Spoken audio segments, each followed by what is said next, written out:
time for the 49ers Rush Podcast.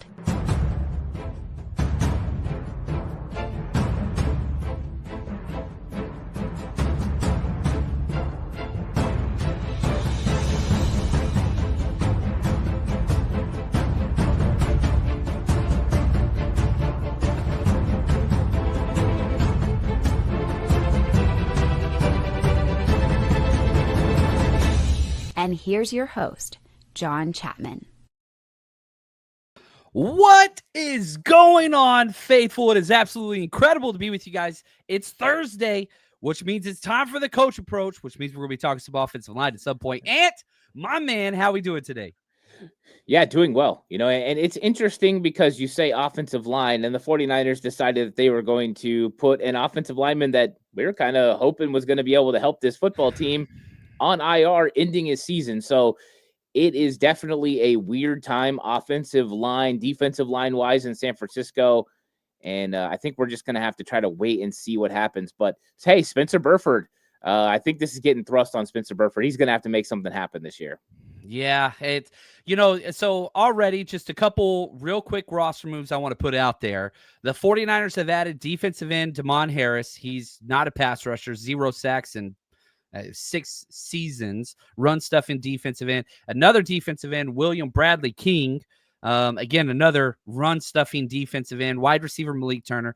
They have placed on IR Andre Dillard. Michael Dunfor has been waived, and Bradley Anai has been released. So 3 in, 3 out. And, man, here's the thing. The 49ers went after DJ Humphries, but we're on the cheap end. He walked away. He left. They gave him an offer, but it wasn't enough. He goes and signs with a division opponent. They decide to go cheap. That's the entire MO of this offseason, younger, cheaper. They bring in Andre Dillard, who is rehabbing an ankle, a foot. I think it's an ankle. It might be a lower leg issue. They wait. Doesn't practice all of OTA's minicamp. Misses the first 3 weeks of training camp. They finally say, dude, you got to get out there now or never. Gets out there, goes through one practice, right back to IR. Body just didn't respond to it. He was kind of the swing tackle, like in reserve. And now the 49ers are stuck with the current roster. Spencer Burford at the left tackle. Austin Pleasant at the right tackle. Ant, how confident do you feel? The 49ers don't have a swing tackle. They don't do that. They're one of the few teams in the NFL. You don't play left and right tackle. You play one spot and one spot only. How do you feel, especially after that preseason game against the Broncos? Neither one of them looked good. Yeah, I'm nervous, about this. I do think Spencer Burford has the most upside of the two guys we're talking about. I don't really like Austin Pleasant's feet. I think they're very clunky. He doesn't look hyper athletic. So he's always been somebody that I've kind of seen as a right tackle, but really I don't see him as a roster guy. I don't think he's a 53-man roster guy, which means you've got to upgrade the position somehow. Now, maybe somebody's going to get waived or released that you could bring in once the 53-man rosters get cut down, and maybe that's what they're going to look for.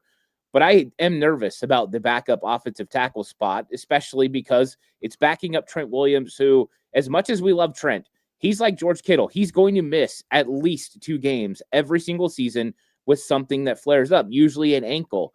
And that's not a good situation if you've got to make sure you're game planning to protect Spencer Burford, who is hyper athletic, is a good offensive lineman, but is not exactly the best when it comes to playing in space. That's one of the reasons out of UTSA I loved him moving inside. Playing offensive guard where there's less space for an interior defensive lineman to go, but also they're less athletic. Minus a guy like, Aaron Donald, who can move laterally, or Chris Jones, who are crazy athletes. Most of the guys don't move good laterally. That allows Spencer Burford to win. Get on the outside, more space, more struggles. So that's going to be my biggest thing to watch for Spencer Burford over the next couple weeks and see how he's developing to operating in space. There were some good things. There was some bad things. And I was hoping Andre Dillard was going to kind of make this offensive line a little bit more comfortable, adding another veteran backup that we could count on. Yeah, now, and I've gotten a lot of Isaiah Prince questions. I didn't think that he played very well either, and he was playing against the 3s and 4s. I didn't see the Isaiah Prince as like a viable option. I think he's a depth piece.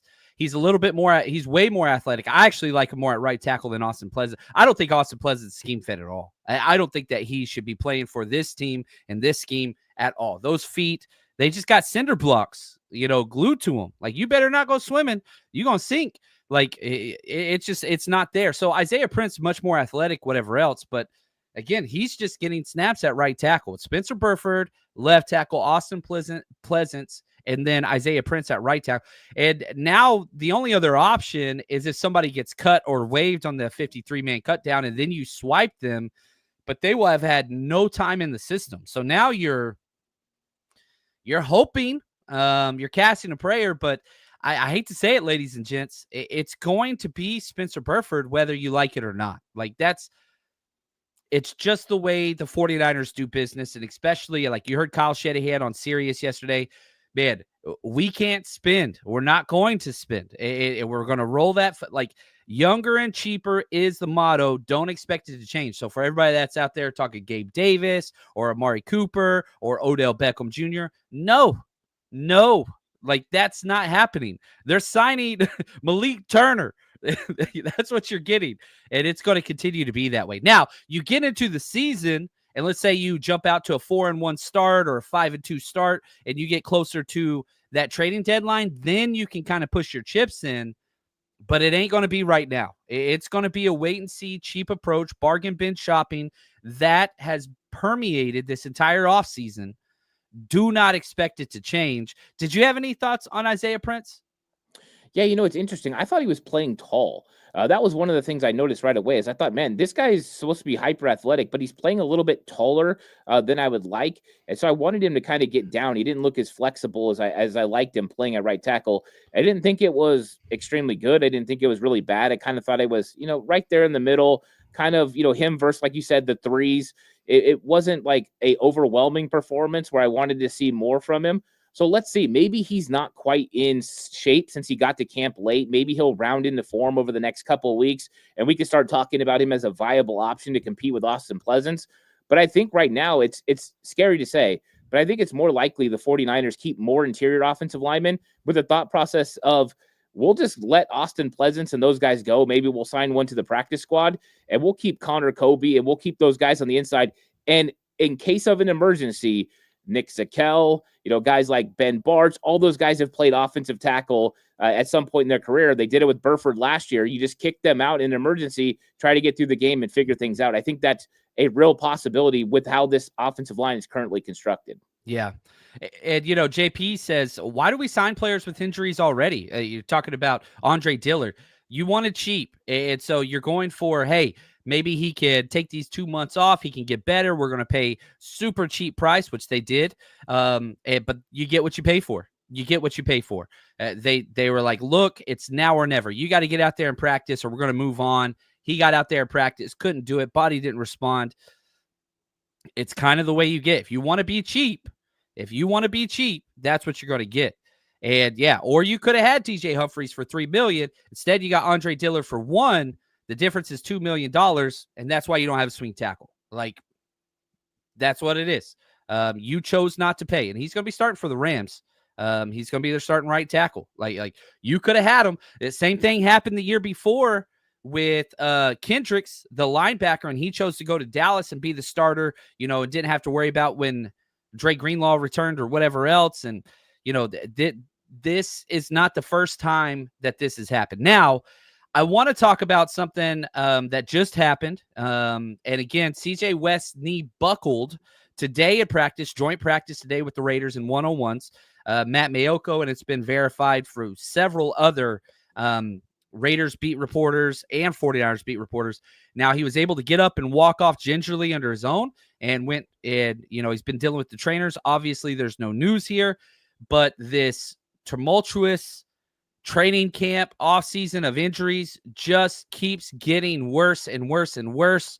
The Indian burial ground that the 49ers practice on, it follows them all the way to Las Vegas somehow. Like, it is just absolutely horrifying. What are your thoughts on all these? And again, it's not only CJ West. You've got Nick Bosa's not practicing because of soreness. Like, what is that? Is he injured? Or are they, doing another Christian McCaffrey thing that they did last year, where, oh, no, he's fine. He's good. He just needs more rest. And Ben Barch now is out with an elbow. I don't know what to do with all these injuries. It's almost comical at this point. I feel like I'm like in, a Larry David sitcom and there's a soundtrack playing and I'm like staring at the camera like, really? What are your thoughts? Yeah, I think the CJ West one's concerning. Anytime somebody goes down, and their knee buckles. And that's an interesting, thing to say, a statement, because usually when you hear buckles, you're thinking the worst. It's a ligament, it's something really bad. Now, the good news is he got up on his own power. He wasn't carted off.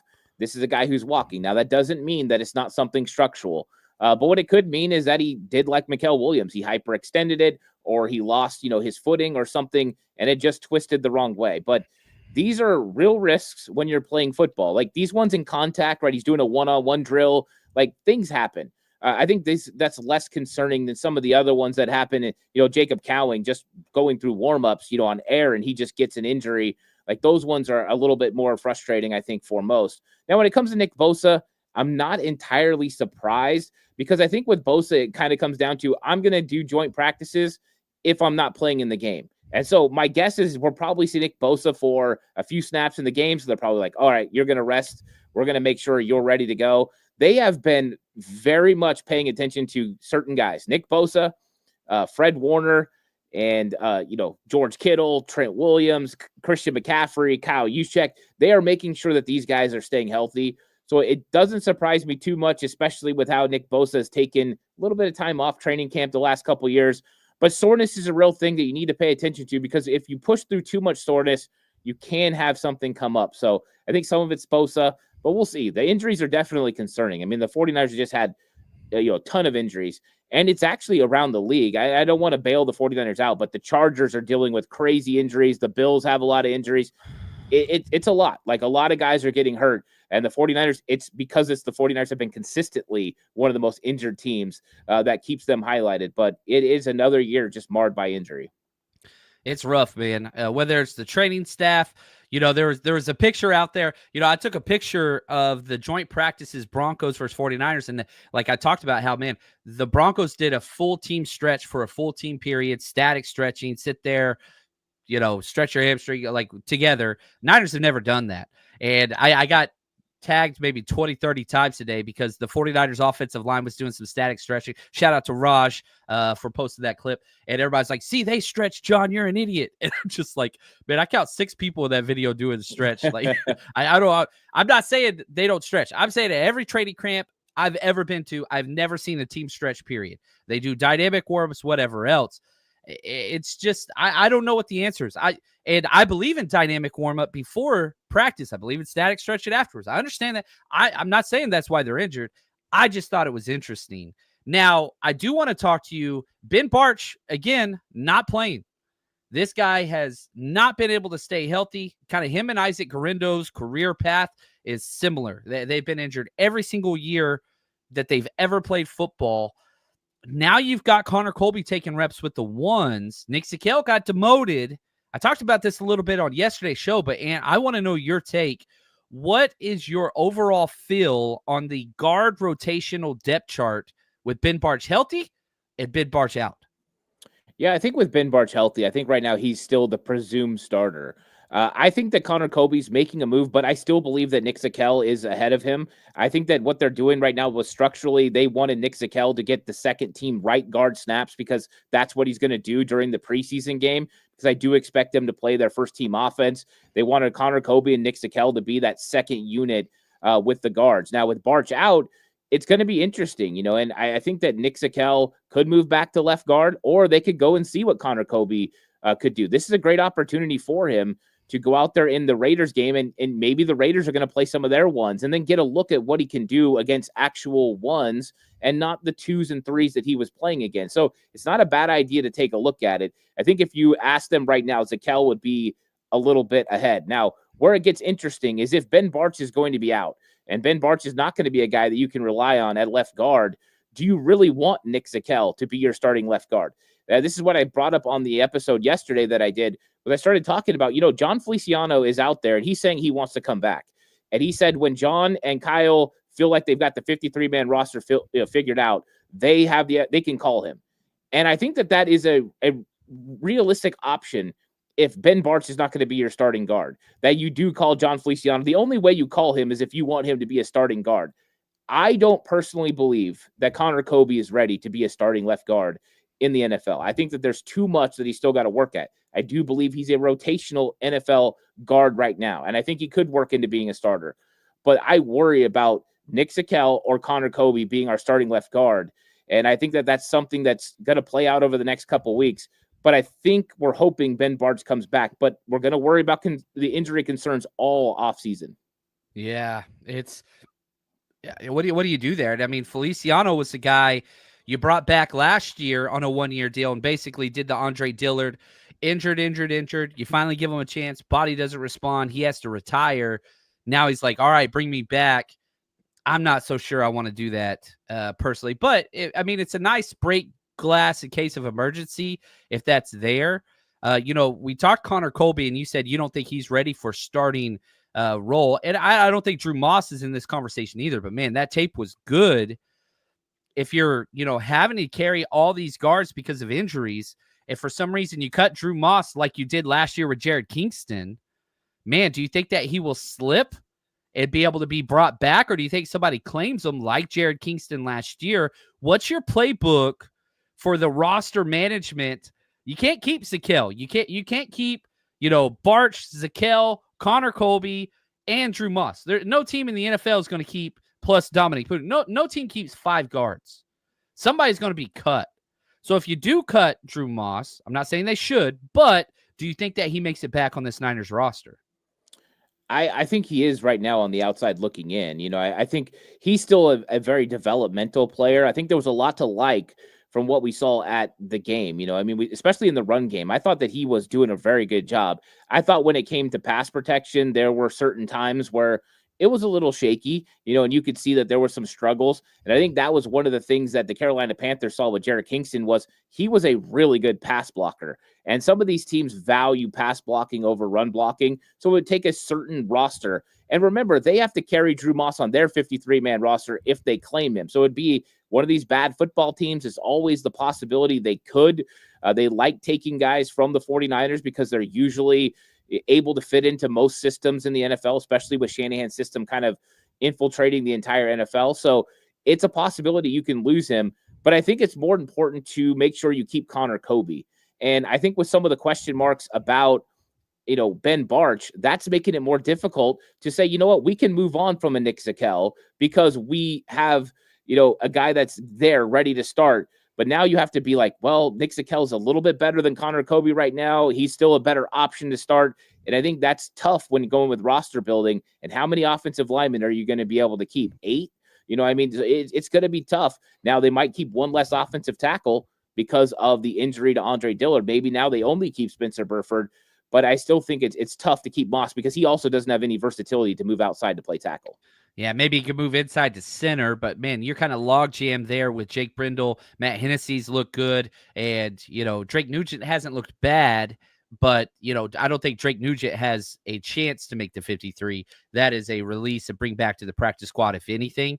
So I don't think that the 49ers have a lot of quality offensive linemen, but they do have a lot of young, aspiring interior offensive linemen that you want to keep and you want to protect. But at the tackle position, you haven't drafted a tackle or a center in 3 seasons, but you've drafted, 4 guards in, 2 years, 2 seasons. What are you going to do there? How do you handle that?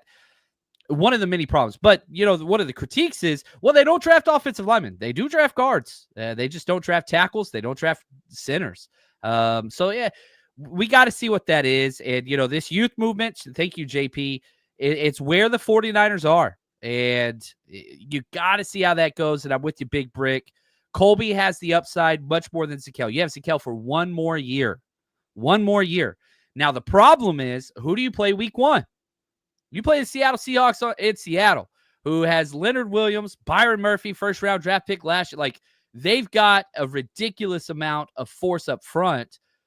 You could wreck a game there. Zakelj, I would trust Zakelj much more in pass protection for damn sure. Ben Bartch is who I want to start, but if he can't stay healthy, him and Isaac Guerendo, I'm just very concerned on how much faith the 49ers are putting into guys like that are just consistently injured throughout their entire careers. Like, yeah, let's go to running backs real quick. Who is the running back to? Like, who do you? I guess it's Patrick Taylor Jr. Like, that's not good. That's not good right now. And so, like, what happens? God forbid CMC has something that happened like last year. What are you doing? How are you going to handle that? Patrick Taylor Jr., Jordan James is always hurt. Corey Kiner's probably your running back 3 right now. Isaac Guerendo, who knows? Jeff Wilson might be making the 53-man roster at this point. It's always possible, right? I think that's part of the reason they brought Jeff Wilson Jr. in, is because now it's a realistic possibility that they may need him on the 53-man roster. And I think that's probably why they went Amir Abdullah before, was because Jeff Wilson Jr. wants to be able to make it 53. Now, I do believe with what we know about Isaac Guerendo's injury and that it's a contact shoulder thing, that he's going to be back for the regular season. He's got plenty of time to be ready. He'll be running back too, but it's a second year that he hasn't went through as much training camp as we would love for him to go through and get the preseason games under his belt. So that's something to remember. Now, when I was out at training camp watching him, he did look pretty good. I will be honest. I thought Isaac Guerendo looked pretty good and advanced from last year. With Jordan James, I liked him at training camp too, but you're right. He's dealt with a couple of injuries now, the broken finger, and he's going to be back as well. So I think it's going to be status quo when we go regular season. When we go week 1 versus Seattle, I think it's going to be McCaffrey, Isaac Guerendo, Jordan James, Patrick Taylor Jr., which means, are you keeping the extra guy in Corey Kiner? I think they'd like to. I don't think he can clear waivers. I think he would get Cody Schrader to get picked up. Yeah. Yep. So, man, did you see how good he was, Cody Schrader, in that Rams preseason game? Yeah, I didn't watch the Rams preseason game, but I heard it was good. He looks so freaking good. They just they have a lot of running backs, and they all look really, really. Jarquez Hunter, the rookie, looks good. Blake Corum looked good. Like, they just signed Kyron Williams. Like, they're all healthy. They're all looking really, really good. But yeah, Cody Schrader, I was just like, the whole time, every time he busts a run, I was just like, dang it. That's what it is. Now, we had a super chat at the end of yesterday's show from my man, Matt Keller. We're going to talk Robert Saleh defense, what to expect even amidst all these injuries right after this. Your fantasy league pays bragging rights. My bookie pays cash. Gear up for another banger of a football season with a full-service sportsbook and casino in one. Whether you're firing off futures, betting the spread, spinning the slots late at night, everything runs through one account, one wallet, no switching apps. MyBookie has it all. Right now is the perfect time to get ahead of the curve with college football kicking off August 23rd. MyBookie's got national championship, Heisman odds already live. Lock in your picks early before the lines start moving. And if you're brand new, you get a little extra juice. Sign up with promo code 49ers, 49ERS, or scan this QR code next to me. Drop in $100. MyBookie adds $50 for free. Go bigger, get more for your money. The action's heating up, the odds are moving, and this season is shaping up to be a good one already. Don't miss it. Bet big, anytime, anywhere, and I mean anywhere, including California, with MyBookie. One of the biggest positives in that Broncos preseason game, the number 2 defense with maybe 1 or 2 starters out there for like a series, went against the Broncos starters. Their ones, Bo Nix, Cortland Sutton, Quentin Miners, all these guys, held them to -2 points on 3 drives, or 3 separate drives. Like, I was just flabbergasted what Robert Saleh was doing with spare parts. No offense. It was awesome. So my man, Matt Keller, yesterday had a super chat when we were signing off, and I didn't have time to see it. He said, what do you expect from Robert Saleh's defense this year as opposed to what we saw last year with Nick Sorensen, which was just busted coverage? We still had a busted coverage with Darrell Luter Jr. So let's start there. Do you think that the 49ers are going to continue with the kind of busted coverage or 2 a game? We had it versus the Broncos, where you had a wide open wide receiver in the end zone and literally made fun of the 49ers. He shrugged his shoulders like, nobody's going to guard me. Like, there was nobody with 20. Do you think that that's going to continue? Was that just a Darrell Luter mistake? Where do you start with that? And then we'll keep going through Saleh's defense. Yeah, I don't think that that's going to be an issue. I mean, when you look at who was out there, right, it was Darrell Luter Jr. and Chase Lucas.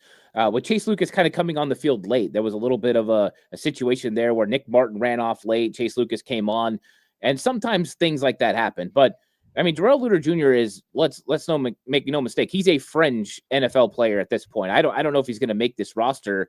Just hasn't been consistent. There's good moments, there's bad moments, and so I think that was more of who was out there compared to Robert Saleh letting this thing happen. I don't think Robert Saleh and Daniel Bullock are going to sit there and let there be any of these mistakes again. Saleh is on point, and they also got Gus Bradley as well to kind of help with that. So a lot of information. They're going to fix this, so I'm not concerned about the breakdowns in coverage. Yeah, and the players literally were correcting Darrell Luter Jr. while the ball was in the air. You had, I think it was Tato Bethune, and I forget who the other player was, literally turned to him and go, "What are you doing?" while the ball was in the air. So that's what now the blitzes. That's one thing that we've already seen, whether at training camp or in that first preseason.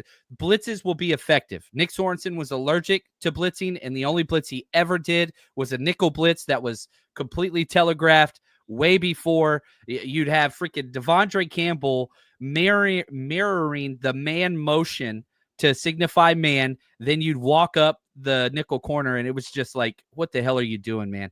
Given the answers to the test. So talk to me just about Robert Saleh's blitzing packages and what you've seen and what you expect as opposed to the most vanilla blitzing team in the NFL last year. Yeah, I think they made a really strategic effort to go grab guys that are good at blitzing. I mean, Jason Pennick was the number one guy last year blitzing from the safety position. So you go get Jason Pennick, you draft Upton Stout, another really good blitzer. You get even the linebackers, right? D. Winters is a great blitzer. Then Nick Martin is also a guy that's going to be a good blitzer in the NFL once he figures out NFL football and NFL scheme. So you've got the right pieces for it because those are the guys who usually are going to bring pressure.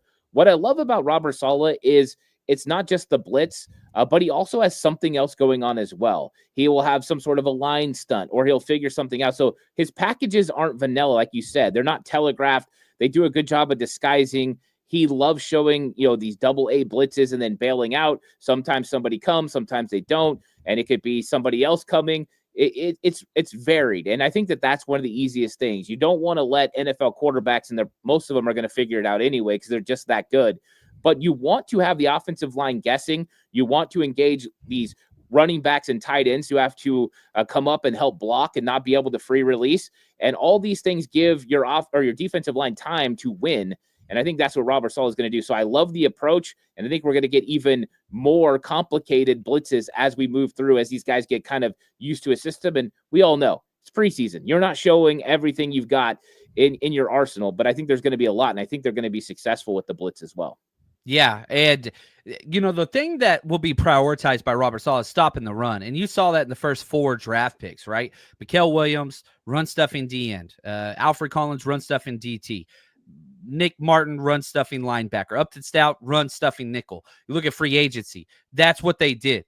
And so they're going to stop the run with personnel, and then they're going to try to get creative on 3rd and long with blitz packages and whatever else, stunts, you name it, but they disguise it. And so that's huge. So you're getting an added benefit. The number one thing your job as a coach, and I would always tell my coaches this, you're supposed to give these guys an advantage. Give them the answers to the test so they know what's going to happen when they're out there, and they have a better chance of them winning with you calling plays and you coaching them. That is exactly what Robert Saleh does. And so to go from Nick Sorensen to Robert Saleh, I feel like is the biggest glow up on this roster from 2024 to 2025. We talk about injuries all the time, and yeah, the amount of injuries were rough last year. Well, guess what? They're already rough this year. It's going to continue. If you think the 49ers are no longer going to have more injuries this year, if you think that this story has a happy ending, you haven't been paying attention. It's going to continue, but can the coaching, the special teams, man, I probably had more fun breaking down the special teams all 22 than I did offense or defense because it was sound. The blocking on punts was sound. The blocking on punt, kickoff return was sound. The coverage lanes were like, it was just like, oh, this is what a well-coached team looks like. And I don't care that it's just the preseason. You're already starting to see the way it's supposed to look. And man, last year was just hopefully just an albatross that you can get rid of with quality coaching. And so that's what I want to see. So to Matt Keller, appreciate the super chat yesterday.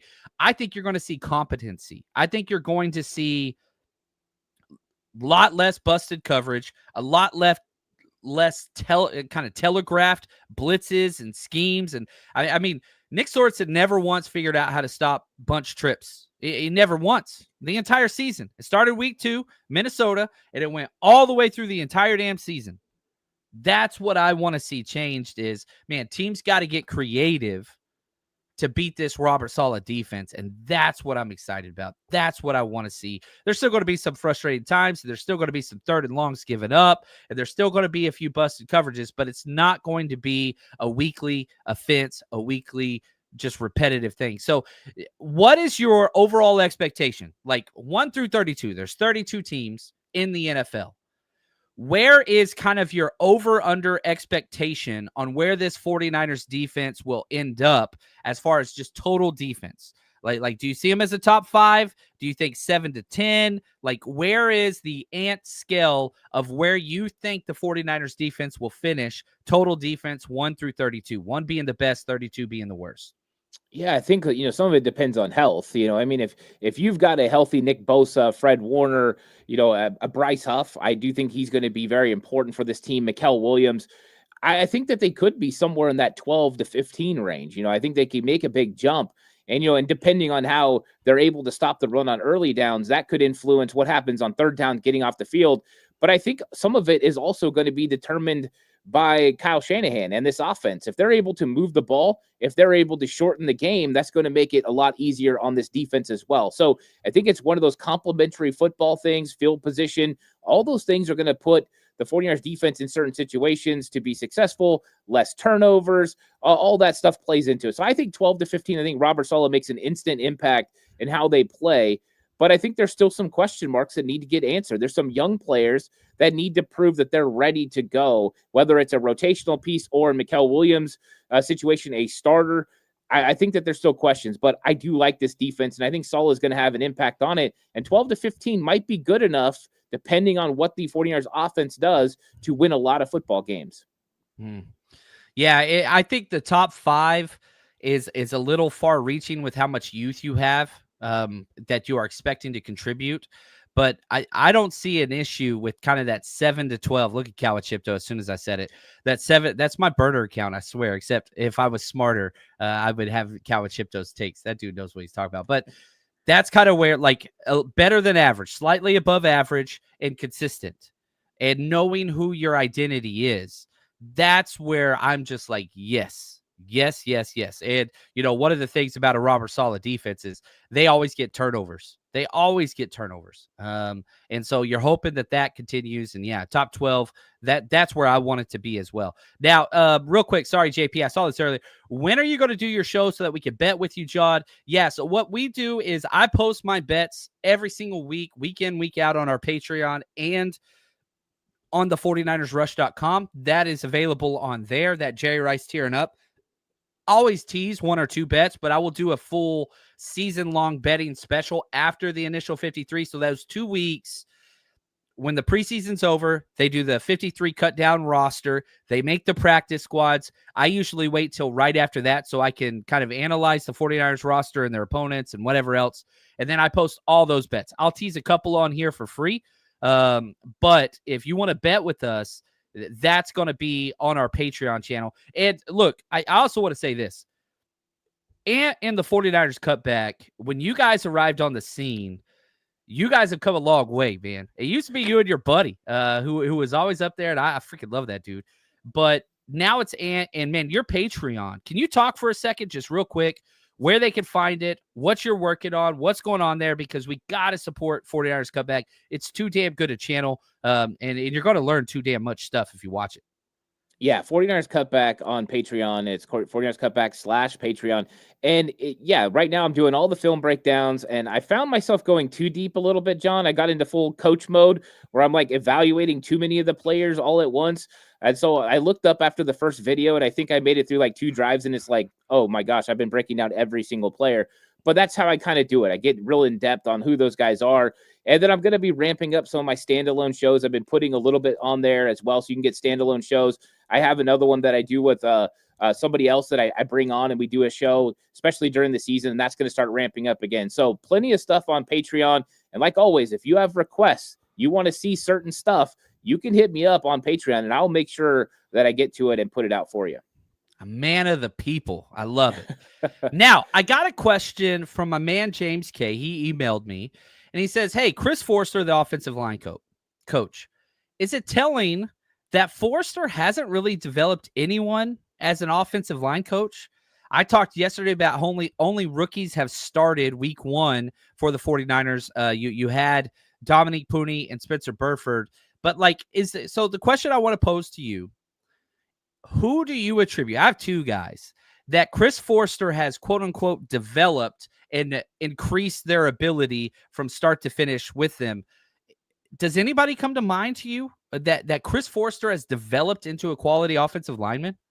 Yeah, I think there's a couple. I think Jalen Moore is probably one of the biggest ones. I mean, he just went out and got a big contract. He's not doing a lot for the 49ers.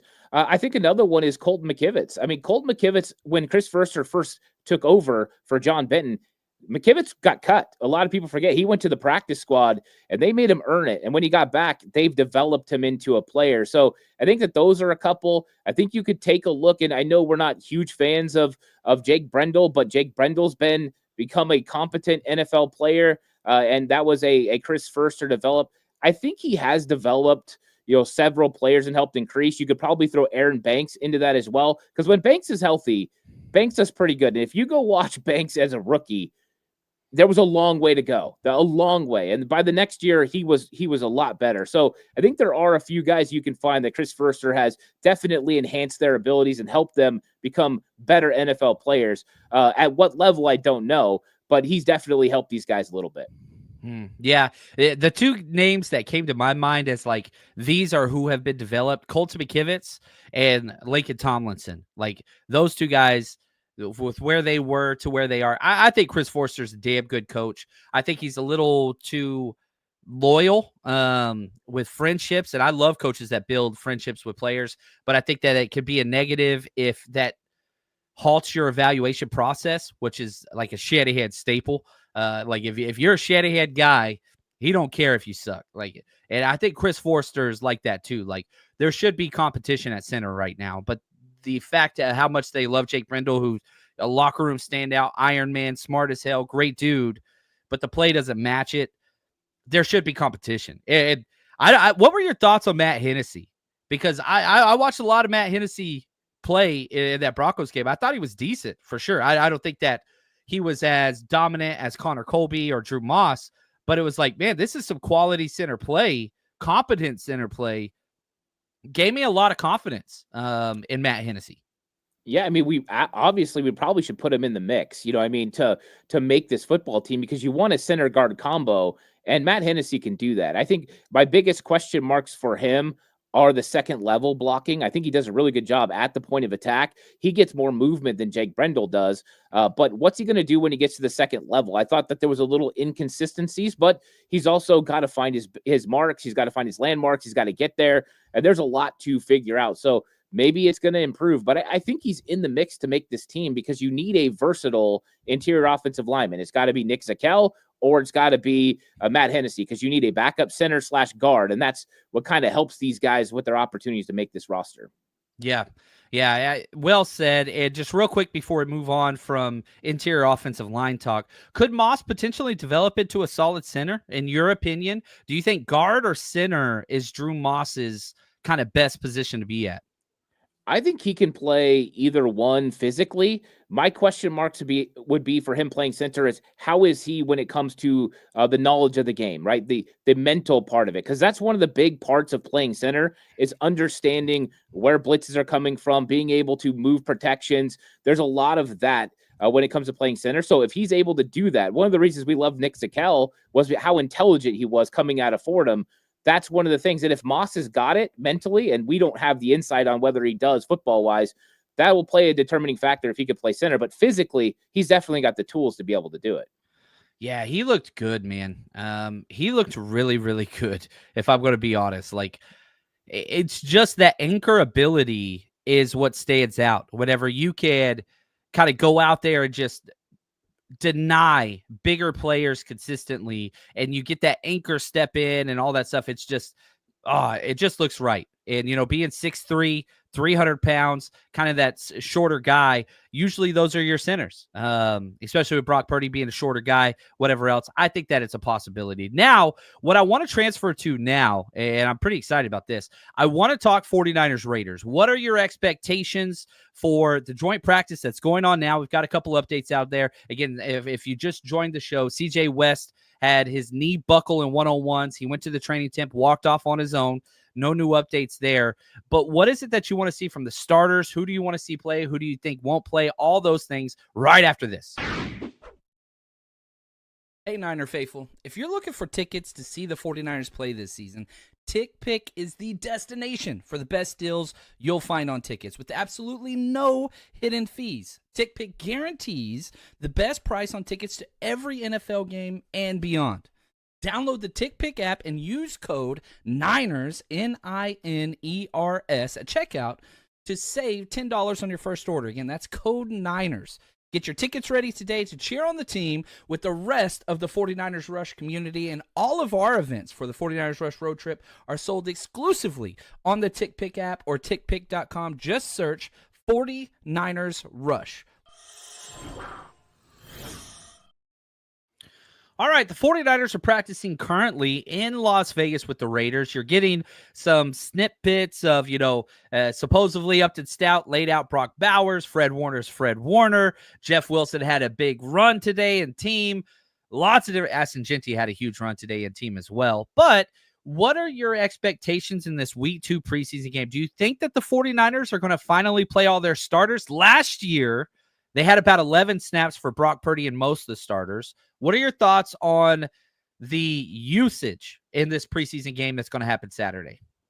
Yeah, I think that's what you're looking at. Is probably low snap number for most starters. I wouldn't say all starters. I still don't know if we'll ever see Trent Williams or Christian McCaffrey in a preseason game, and I can't argue that those guys should play in a preseason game because I think it's meaningless for veterans at their stage in their career. But I do think it's important for Brock Purdy to get out there, throw the football a little bit to Demarcus Robinson, maybe get Ricky Pearsall some action with him as well. So I think we're going to see starters on offense. I think we will see some of the starters on defense. And I'm just super hyped about Upton Stout. I have wanted to see Upton Stout since I got to see him at training camp, and he was just flying around. And I'll tell you, I watched that, the build on YouTube, the 49ers put out yesterday, and it didn't curtail any of me wanting to see Upton Stout. Like, I just want to see him more now. He's just got that energy. He's got that juice. And he's already out there, messing with Brock Bowers, making him not be able to get off the line, creating an interception for the safety. I just think that Upton Stout's going to be a fun one to watch.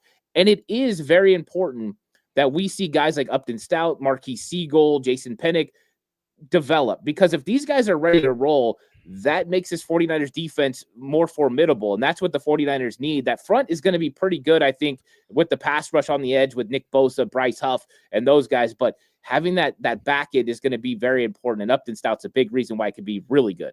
Yeah, I do have some confidence in the defensive end room, but with what you're looking at right now, Nick Bosa is not practicing soreness. We'll see if he plays. Hopefully he does play. Eter Gross-Matos, not back. Sam O, not out there. Robert Beal, not out there. You just released Bradley and You brought in 2 more defensive ends off the street.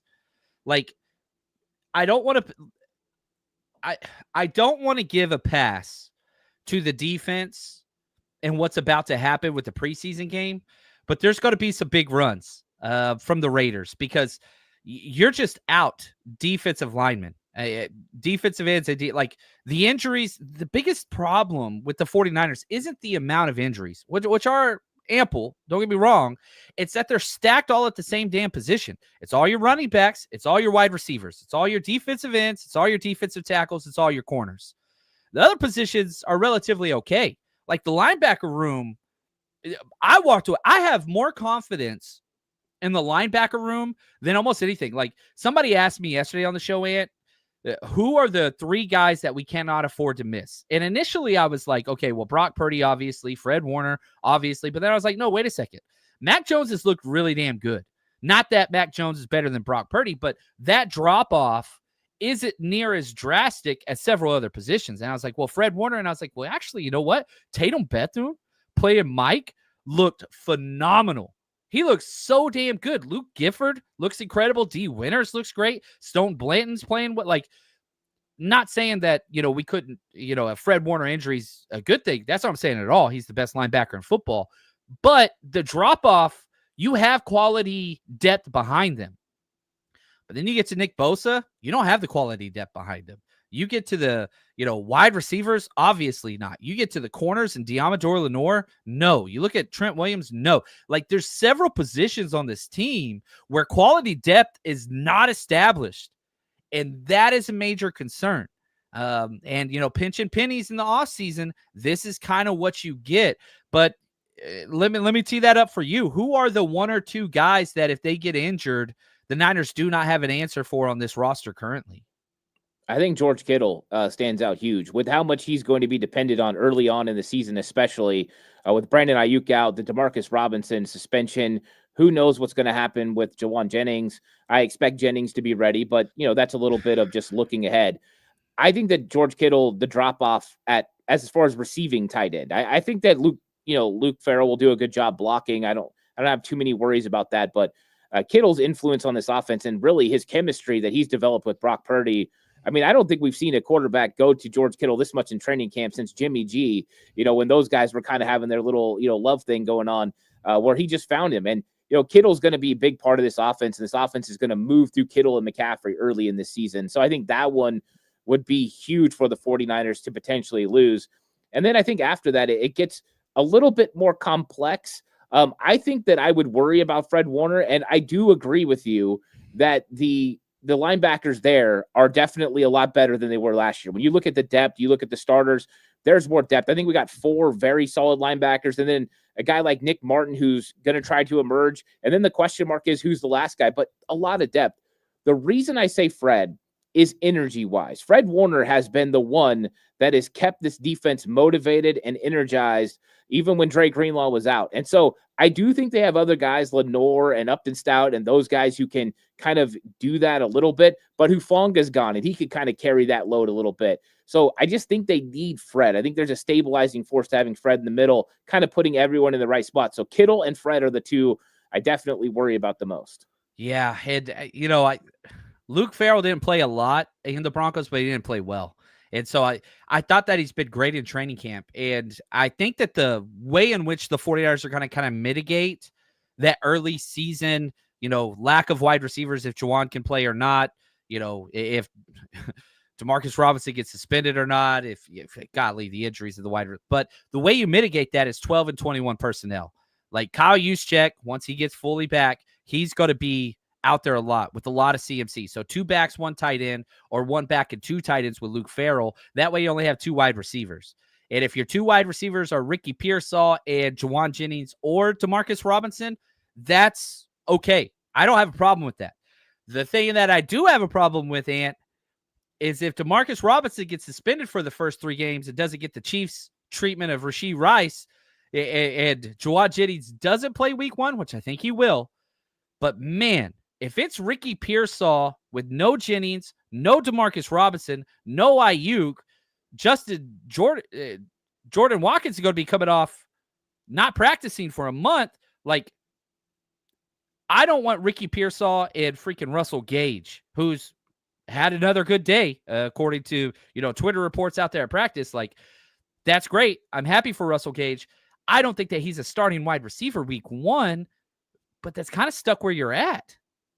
Yeah, I think Russell Gage is a nice rotational piece. I think if he was wide receiver 4 or 5, you're feeling pretty good because he's a vet that understands leverage. He understands route running. He's going to be in the right place at the right time. You look at the preseason game, Carter Bradley's interception that he threw that got picked by the linebacker. Russell Gage is open. It's just a ball that's too flat. It's not a layered throw, not exactly where it should go. Take a little bit of juice off, and it's a good throw for Carter Bradley. It's a good read, and part of it's because Russell Gage presents himself as a solid wide receiver who gets open and is in the right spots at the right times.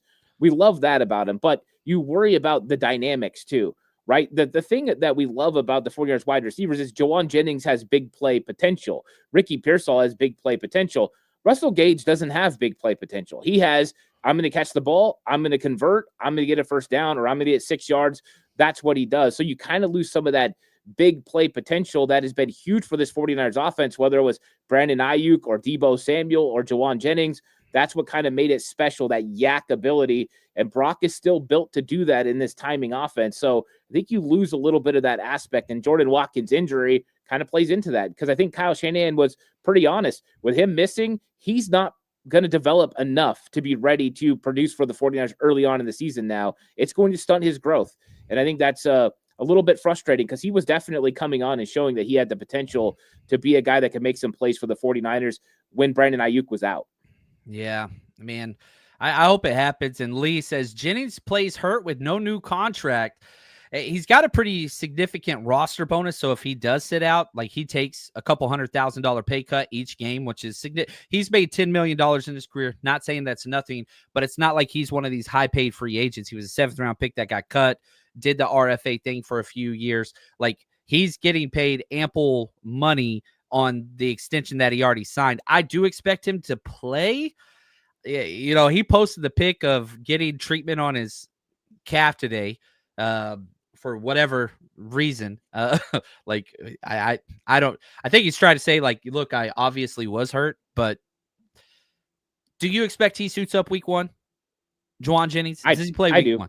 I think so. I mean, he was dealing with the calf last year. You know, I mean, he missed a ton of training camp last year. Just wasn't highlighted by all of us as much because everyone was focused on Brandon Ayuk, you know, and all the situation going on there. And we just expect Jawan. He's just that guy, right? He's going to show up. He's going to play, and he's that guy. So I think that as long as he's going to be ready week 1, and I think he's going to be, I don't really have a concern about Jawan Jennings. And I don't think this is a contract thing. Maybe there's a little bit to that. But, you know, when it comes to week 1, he's going to want those roster bonuses. He's going to want to suit up and get paid. I don't think he's going to do anything to hurt his football team. Yeah, I'm with you there. And I just hope that's the case, because that's the thing. Like, you need Jawan Jennings early more than at any point the rest of the year. You need DeMarcus Robinson early more than at any point the rest of the year. And then you look at who you're playing in the Seattle Seahawks. Their strength of their team is their secondary. Like, that's how they've built their team on the back end forward. They literally hired one of the best secondary coaches as their head coach, and McDonald. Like, we need wide receivers, man, and they just cannot stay healthy. Hopefully Jacob Cowing gets a solid month practice, you know, quality practice in, and can ramp up into that possible number 2 spot. He had the great offseason, all that stuff. But goodness. That is something that, you got to win that game. One of the most important games of the season on the entire slate, all 17 games. That's the second most important game, in my opinion, that away game at Seattle week 1. You got to win that. Bobo, my man, Matt Breida, we're over here talking undrafted free agents, announced his retirement today. I remember watching, I think it was the Matt Breida, Joe Williams training camp. And it was like the first day of training camp, and Joe Williams is pushing people ahead of him in the running back drills at practice because he didn't want to go. And Matt Breida is like fighting to get up there. And I was like, dude, I was a big Georgia Southern guy. I got offered to play there. I don't think I've ever told this story on here. But I'm a big Georgia Southern guy. I got family in Georgia, whatever else.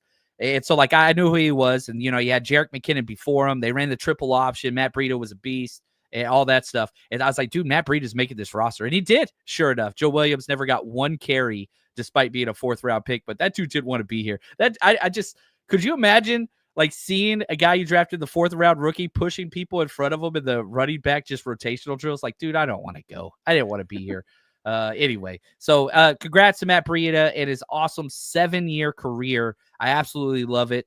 Guys like that those are the stories that I think are awesome because didn't have much of a chance, lands in the perfect place, contributes mightily, got some fumble issues, some injury issues, but 7 years for an undrafted free agent. The average NFL season, I think, is 1.2 years or seasons. So 7 is awesome. Any Matt Breida shout outs or memory, Ant? Yeah, I remember him breaking the big run against the Cleveland Browns in 2019 and waving, hey, I'm gone. And I think that was like we're on the scene. That was an upstart 49ers who were coming off a 2018 team that wasn't very good. And it was kind of a signal. No, here we are. And it was a great run too. A little stop, jump, and then gone. And it really kickstarted that season and what it became. Of course, Raheem Mostert was the speed guy that finished it off that season, but I loved Matt Breida. I thought that he was a very important part of some of those 49ers team, and I think he really got things jump-started in the outside zone, and the dynamic ability of the 49ers run game was started by him. And, I've always kind of rooted for him no matter what team he's been on. I think he's a good guy. I was excited when he came back last year for a little bit just for nostalgia reasons. And so, yeah, I wish him, a great retirement. And I think he had a good career and overcame. I mean, this is a guy that shouldn't have lasted this long, but he did. And it's a testament to his work ethic and just being a good football player. Yeah. And, one more thing that I want to talk about just with the 49ers and Raiders preseason and joint practice, which are happening now. You had the Ravens cancel their joint practices today. Like, they canceled them. The 49ers canceled them last year because of all the injuries. Well, they're more injured now than they were last year. They still went through with it, which is good news. Do not expect, I don't know how to say this. Do not expect a 49ers W on the box score. They just don't have the numbers to where you're going to have a lot of 4s playing a full half of football against the Raiders 2s and 3s. The Niners are surviving, all right? Survive. I just think about Tropic Thunder with Robert Downey Jr. Like, what do we do? Survive. Like, that's all you're trying to do. And so can you get through this with the fewest amount of injuries? And again, CJ West left practice early after his knee buckled in one-on-ones. Have not heard any news on that. We'll have to see. Probably going to take a full day, but you're hoping the best case is like a week to 2 weeks. You're hoping nothing, but yeah, there's no news. 49ers are still currently practicing, and there's not going to be news. Like, you could do the ACL check. So like when a player gets injured, I could see them do the ACL check on the broadcast, or if I'm at the game, which I am a lot of times, and I'm like, I'm asking anybody with binoculars, once you see them lift that knee and see if there's any tension, you'll see the guy doing the ACL check do this. If you see that side to side, it's over. Like, that ACL is gone. I don't think that that's the case here with, CJ West. I don't know anything about it, but whenever I'm at the games, I just like, I hone in and I'm just like, are we getting the negative shake? But you'll see the guy just be like, mm-mm.